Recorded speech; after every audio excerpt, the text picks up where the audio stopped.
वालेकुम नादरीन, आप YouTube channel देख रहे हैं। मैं इमरान खान हूं। नादरीन, पाकिस्तान जो है और दीगर बहुत सारे मुल्क अब फंस गए इस मामले में कि उन्होंने डोनाल्ड ट्रंप के साथ मिलकर एक अमन मुआहदे पर दस्तखत किए, लेकिन इसराइल ने उस अमन मुआहदे की धज्जियां उड़ा दी।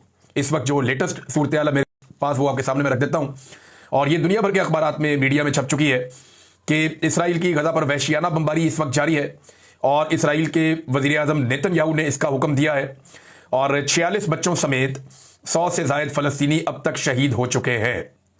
ये नादरीन खिलाफवर्जी की गई है उस अमन मुआहदे की जिस पर पाकिस्तान ने भी दस्तखत किए, जिस पर दीगर मुसलमान ममालिक ने भी दस्तखत किए और जिसको ट्रंप अपनी बहुत बड़ी कामयाबी करार दे रहे थे।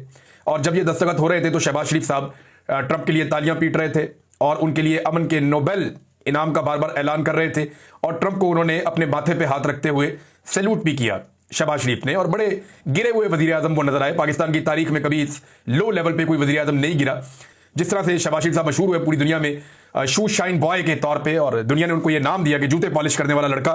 तो शहबाज शरीफ साहब ने जनाब वहां तो बड़े ताशे बजाए थे, लेकिन अब कोई सवाल करने के लिए तैयार नहीं है। कम से कम 104 फलस्तीनी शहीद हो चुके हैं गजा की वजारत इतलात के मुताबिक, और ये देखें अब 250 से ज्यादा जख्मी है। एक बात आप ध्यान में रखें कि ये फलस्तीनी महफूज मुकामात की तरफ चले जाते हैं जब भी कभी इसराइल बमबारी करता है, लेकिन ये जो अमन मुआहदा हुआ इसके बाद बड़ी तादाद में फलस्तीनी वापस अपने इलाकों में आए। जब वो अपने घरों में पहुंच गए तो उसके बाद उन्होंने अपनी आबादकारी शुरू की और उस वक्त इसराइल ने दोबारा उनके ऊपर हमला किया। उन्होंने अपने सारे यरगमाली छुड़वा लिए, उन्होंने अपने सारे कैदी ले लिए। मुझे अच्छी तरह याद है कि सहाफ़ी मेहदी हसन, जिन्होंने ख्वाजा आसिफ का तबला बजा के रख दिया था, वो सहाफ़ी मेहदी हसन ने ये बात की थी कि उन्हें इस बात का डर है कि जब भी इसराइल अपने कैदियों को वापस ले लेगा या जिस वक्त इसराइल अपने यरगमालियों को या जो लाशें हैं उनको वापस ले लेगा तो फिर वो दोबारा गजा के ऊपर अटैक करेगा और फलस्तीनियों की नस्ल कुशी करेगा। ये उन्होंने कहा था और ये बात अब ऐसा लगता है कि साबित हो रही है। बड़े बड़े हुक्मरानों को वो बात समझ नहीं आई जो बात एक जर्नलिस्ट को समझ आ गई। देखिए एक चीज और है, ये अपना इन्होंने मफाद देखा वक्ती तौर पे, छोटा मोटा फायदा। डोनाल्ड ट्रंप को अमन के नोबेल इनाम के लिए नामजद करना पाकिस्तानी सियासतदानों की और एस्टेब्लिशमेंट की ये एक बहुत बड़ी गलती बनेगा। वजह क्या है, ये इनसे एक बहुत बड़ी, पंजाबी में कहते हैं, खच बच गई है।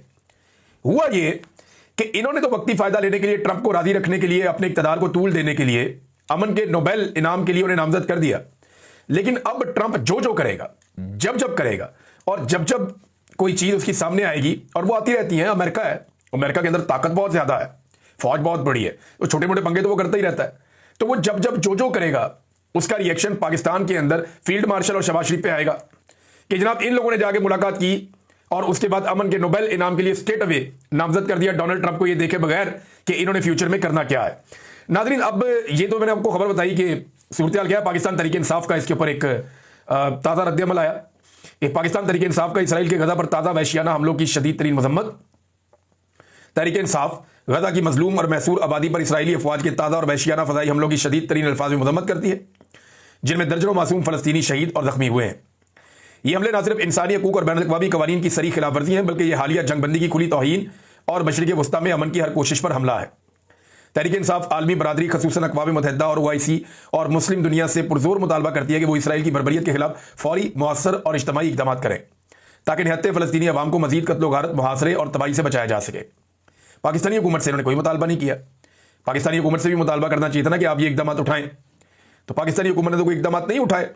अब गजा में पाकिस्तानी फौज को भेजने का जो मामला है, देखिए एक चीज और इनके गले पड़ी हुई है, इनको ये असेसमेंट ही नहीं कर पाए।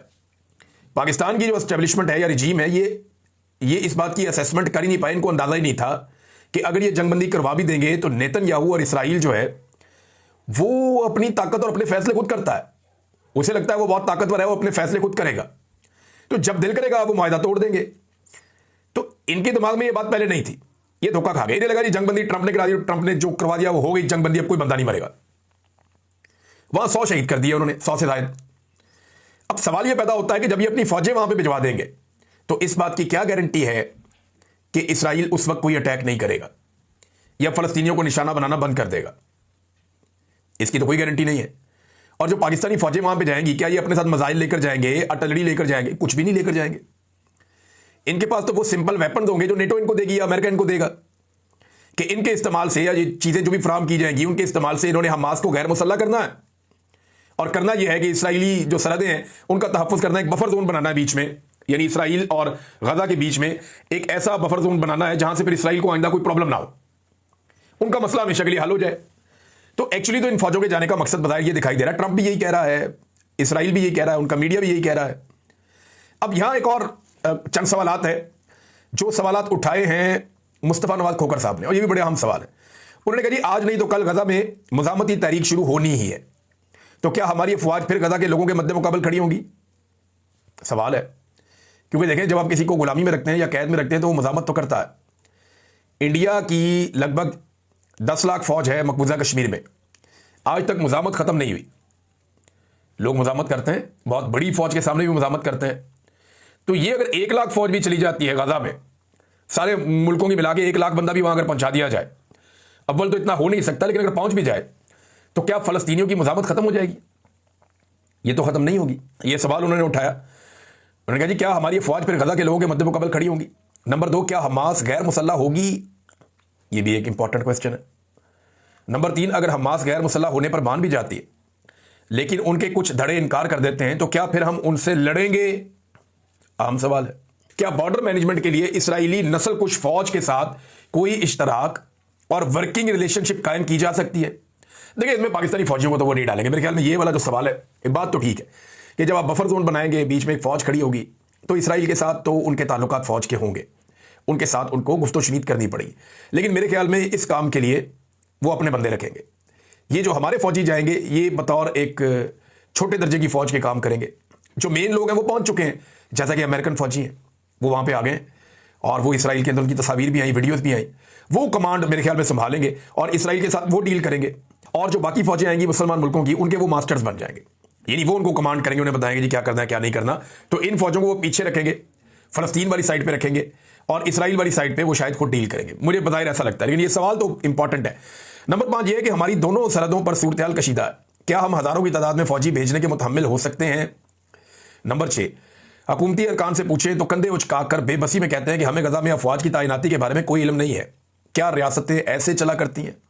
ये इंपॉर्टेंट क्वेश्चन है मुस्तफा नवाज खोखर के, लेकिन आजकल जवाब देने के मूड में पाकिस्तान में कोई नहीं है, क्योंकि एस्टेब्लिशमेंट जो फैसला कर लेती है उसको सवाल जवाब की तो फिर गुंजाइश ही नहीं है। नादरीन, एक एक करके जितने भी आपके सीनियर सहाफ़ी हैं ना पाकिस्तान में, वो सारे इस फार्मूले को रद्द कर रहे हैं। मलिया लोधी साहिबा उन्होंने भी कहा नहीं ये गलत है, ये नहीं करना चाहिए। उर्दन ने भी इनकार किया। इसके अंदर पाकिस्तान को अपने आप को इन्वॉल्व नहीं करना चाहिए और अपनी फौज को गजा में नहीं भेजना चाहिए।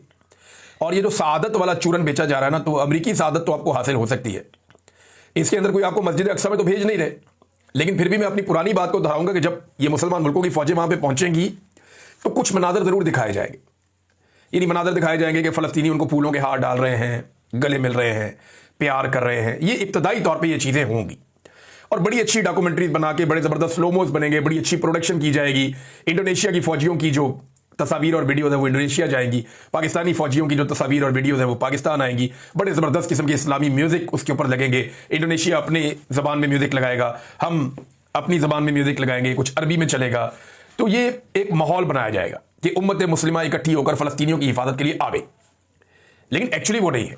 जो एक्चुअल है वो बाद में रिपोर्ट होगा, वो बैनुल अक़वामी मीडिया उसको रिपोर्ट करेगा और बाद में पता चलेगा कि फ़लस्तीनियों की जो तहरीक आज़ादी है उसको मुकम्मल तौर पे इसराइल तो कुचल नहीं सका, लेकिन मुसलमान मुल्कों की फौज वहां पे जाती है और जाने के बाद उसको मुकम्मल तौर पे गैर मुसल्लह करके ख़त्म करने की कोशिश करती है। अब ये हो सकता है या नहीं हो सकता है, इसके बारे में कोई कुछ नहीं कहा। वसतुल्लाह खान साहब ने भी कहा, उन्होंने कहा जी अगर इस अमन फोर्स का मकसद हमास को गैर मुसल्लह करना है, तो ट्रंप कह चुका पहले ही, तो ये फ़लस्तीनियों के साथ दुश्मनी होगी।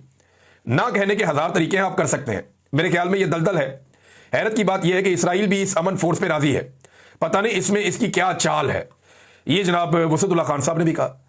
तो हर रीश शऊर आदमी जो है वो इसकी मुखालफत कर रहा है कि ये नहीं करना चाहिए। देखिए ना, एक तरफ ट्रंप मुसलमान रहनुमाओं की तारीफें कर रहा है, जिनमें खासतौर पे फील्ड मार्शल आसिम मुनीर और शहबाज शरीफ शामिल हैं, और दूसरी तरफ नेतन्याहू इसराइल पर बमबारी का हुक्म दे देता है। हमारे हुक्मरान जो है वो तारीफों पर राजी हैं और कोई आवाज़ उठाने वाला हमें अब दिखाई नहीं दे रहा। वज़ीर आज़म पाकिस्तान का जो है वो उस वक्त फुटबॉल उछाल रहा है एक कॉन्फ्रेंस में बैठ के, और वो इंजॉय कर रहा है, फुटबॉल उछाल रहा है, अपने खानदान की अमारत के किस्से बता रहा है कि हम अमीर कैसे बने गरीब से। और उस वक्त फ़लस्तीन के अंदर बच्चों का कत्लेआम किया जा रहा है और बमबारी की जा रही है। ये इस वक्त जो मौजूदा सूरत हाल है वो ऐसे है। नाज़रीन, इमरान खान साहब के केस के हवाले से एक बड़ी इंपॉर्टेंट खबर है मेरे पास। खबर यह है कि अक्टूबर के पहले हफ्ते में अदालत ने यह फैसला किया था कि तोशा खाना केस जो है वो रोजाना की बुनियाद पर चलाया जाएगा। अदालत में फैसला क्या करना होता है, अदालत को कह दिया जाता है कि अब रोज सुनना है, फटाफट निबेड़ो। तो उस वक्त जनाब अदालत रोज की बुनियाद पर कर रही थी। 16 अक्टूबर को इसकी आखिरी समाअत हुई और फिर वहां से आगे इसकी तारीख दे दी गई 29 अक्टूबर तक। और जनाब अब एक नई खबर आई है और पता चला है कि इसे 27 नवंबर तक के लिए इमरान खान साहब के केस की समाअत मुलतवी कर दी गई है। 27 नवंबर को अब समाअत होगी। ये बड़ा अहम वक्त है देखें, क्योंकि आर्मी चीफ की एक्सटेंशन वाला जो महीना होता है या 1.5-2 महीने होते हैं, ये बहुत इंपॉर्टेंट होते हैं। दिन तेजी से करीब आते जा रहे हैं और आर्मी चीफ की अब एक्सटेंशन होनी है या नहीं होनी, ये फैसला अब दिनों की बात रह गई। यानी वो 2 साल मजीद कंटिन्यू करेंगे या उन्हें नए 5 साल दिए जाएंगे या वो रिटायर हो जाएंगे और एक नया आर्मी चीफ 5 साल की मुद्दत के लिए तैनात होकर आ जाएगा। इसके बारे में अभी कुछ कहा नहीं जा सकता, क्योंकि नवाज शरीफ के अंदर बड़ा पोटेंशियल है किसी की भी टांग खींचने का या कोई भी काम करने का। देखिए नवाज शरीफ में ना एक खूबी है, मैं आपको बताता हूं, उनको मारने की सलाहियत बहुत है नवाज शरीफ में। किसी को मारना हो, किसी के खिलाफ कुछ करना हो, तो ये मार खाने की सलाहियत नहीं है। यानी लोग ये कहते हैं नवाज शरीफ लड़ाका नहीं है, लड़ नहीं सकता, नहीं, जब तक उसके अंदर मारने की कैपेसिटी रहती है नवाज शरीफ मारते हैं और उनमें मारने की सलाहियत है, हमला करने की सलाहियत है, एडवेंचर करने की सलाहियत है।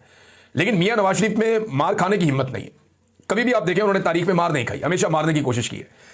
तो ये जब मौका मिलेगा तो नवाज शरीफ साहब अपना रंग जरूर दिखाएंगे, क्योंकि आसिम मुनीर साहब इस वक्त PMLN में नवाज शरीफ से ज्यादा मकबूल हो चुके हैं और उनका तोती बोल रहा है। आज PMLN की रेड लाइन जो है वो नवाज शरीफ नहीं है, आज PMLN की रेड लाइन आसिम मुनीर साहब है। और आसिम मुनीर साहब इसी तरह PMLN के लीडर बन चुके हैं जैसे एक दौर में परवेज मुशर्रफ काफ लीग के लीडर बन चुके थे।